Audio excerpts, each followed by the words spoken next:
ഈ living together എന്ന് പറഞ്ഞു കഴിഞ്ഞാൽ അത് പേഴ്സൺ ടു പേഴ്സൺ ഡിഫറൻ ആണല്ലോ.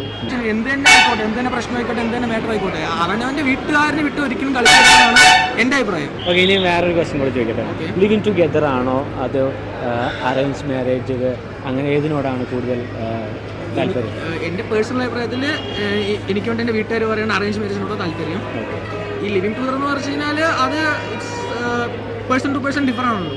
വേണ്ടവർക്ക് അങ്ങനെ ചെയ്തോട്ടെ, ഇവിടുത്തെ നിയമവ്യവസ്ഥകൾ എന്താണോ അതിനനുസരിച്ച് ജീവിക്കും. അല്ല, അപ്പൊ അത് ഈ പറഞ്ഞ പോലെ നേരത്തെ പറഞ്ഞതുപോലെ അത് അഴിഞ്ഞാട്ടമാണ്. പക്ഷെ അല്ല, ഞാൻ പറയാം, ഇവിടെ നമ്മൾ ചുറ്റും നോക്കി വെച്ചാൽ മോയിൻസ് സ്കൂളിലെ കുറച്ച് കുട്ടികളുണ്ടാവും. മോയിൻസ് സ്കൂളിൽ വെച്ച് കഴിഞ്ഞാൽ 8ാം ക്ലാസ് ടു പ്ലസ് ടു പഠിക്കുന്ന പിള്ളേരെ, ആ പിള്ളേരിന്റെ കൂടെയുള്ള ആളെന്ന് അല്ലെങ്കിൽ ലവർ എന്ന് പറയുന്ന വ്യക്തിക്ക് താങ്കളുടെ പ്രായം ഉണ്ടാവും, മേ ബി എൻ്റെ പ്രായം ഉണ്ടാവും. ഇവിടെ ഒന്നും നടക്കില്ല, കാരണം പിങ്ക് പോലീസ് ഉണ്ട്, പിടിച്ചെന്ന് വെച്ചാൽ രണ്ടാൾക്കും വള്ളി വരും. ഇവിടെ അതൊന്നും ആ ഒരു നമ്മൾ കാണുന്ന രീതിയിലുള്ള അങ്ങനെയൊന്നും വേണം. നമ്മൾ ഇല്ല, ഈ ലിവിങ് ടുഗദറിന്റെ കേസ് എന്ന് പറഞ്ഞാൽ അത് എന്താ പറയുക, ഒരു പോയിന്റ് രണ്ട് വശം പോലെയാണ്, ഒരു ഡിബേറ്റബിൾ ടോപ്പിക്കാണ്. അത് എൻ്റെ അഭിപ്രായം പറഞ്ഞു പറഞ്ഞാൽ ഭയങ്കര ഒഫൻസീവ് ആയി പോകും. അതുകൊണ്ട് പറഞ്ഞോ, കുഴപ്പമില്ല. അമൂല്യമായ ആ സന്തോഷത്തിൽ ഞങ്ങളുടെ പേരും ആലേഖനം ചെയ്തതിന് നമ്മുടെ ബന്ധങ്ങൾക്ക് നൽകാം സുതാര്യതയുടെ പൊൻതിളക്കം.